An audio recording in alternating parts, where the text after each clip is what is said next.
आखिर क्या हुआ जब हनुमान जी की आदि शक्ति बाली के शरीर में समा गई?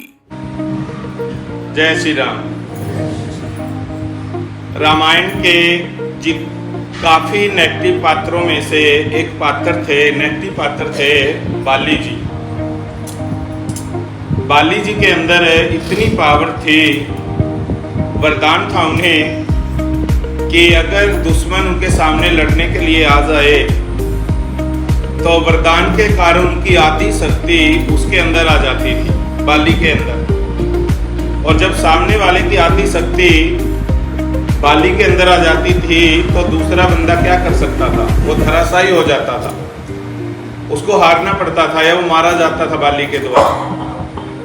तो चारों दिशाओं में घूमने के बाद जब बाली से टक्कर देने वाला कोई नहीं मिला तो बाली किष्किंधा में ही जोर जोर से चिल्लाने लगा कि है कोई मुझसे युद्ध करने वाला, है कोई मुझसे युद्ध करने वाला। तो हनुमान जी अपनी तपस्या में थे। हनुमान जी के पास जाकर कह रहा है कि जिसकी तू तपस्या करता है क्या वो मुझे हरा सकता है युद्ध में? 2 बार 3 बार फिर कहा, अरे हनुमान जी, आप जिसकी तपस्या कर रहे हो, जिसका ध्यान कर रहे हो, आपका वो ईश्वर है, क्या मुझे युद्ध में हरा सकता है? बाली जी की हनुमान जी की तपस्या भंग हो जाती है बाली की ये बातें सुनकर। तपस्या भंग होने पर हनुमान जी कहते हैं कि तू उससे तो बाद में बात करिए, तू मेरे से निपट ले, मैं ही देख लेता हूँ तेरे को। तो इतने में तैयार होकर वो कहते हैं कि चलो द्वंद्व युद्ध करेंगे।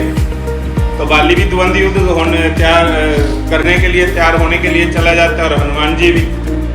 तो जैसे ही हनुमान जी अपनी शक्तियों को याद करता है तो उसी समय ब्रह्मदेव हनुमान जी के सामने प्रकट हो जाते हैं।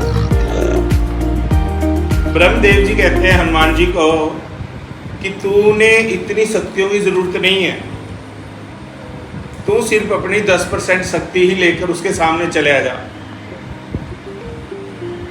5% वो तेरी छीन लेगा, लेकिन 5% तेरे पास फिर भी रहेगी, और वो 5% शक्ति ही तेरी बाली को धराशायी कर देगी। तो ब्रह्मदेव के ऐसा कहने पर हनुमान जी अपनी कुछ शक्ति का आवाहन करते हैं या उसको जागृत करते हैं, तो बाली के साथ द्वंद्व युद्ध में चले जाते हैं। तो जैसे ही बाली और हनुमान जी एक दूसरे के सामने आते हैं तो वरदान के अनुसार 5% शक्ति हनुमान जी की बाली अपने अंदर ग्रहण कर लेता है। और जैसे ही ग्रहण करता है तो बाली की बाजुएं, नसें सारी ऐसी हो जाती है कि फटने वाली है। मतलब वो 5% शक्ति भी हनुमान जी की सहन नहीं कर पाता।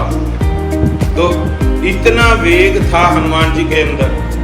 अगर 100 की 100% शक्ति वो अपनी जागृत कर लेता और बाली के सामने चला जाता तो बाली उसी समय मारा जाता। लेकिन फिर आकाशवाणी होती है बाली को भी कि तू हनुमान जी से पंगा मत ले, तू इनसे जीत नहीं सकता, तेरा वध हो जाएगा और भविष्य में अपने आप को संभाल के रख, अभी तेरा समय नहीं आया है। तो फिर हनुमान जी के सामने बाली अपने हथियार डाल देता है, अपने हार स्वीकार कर लेता है और भाग जाता है द्वंद्व युद्ध से।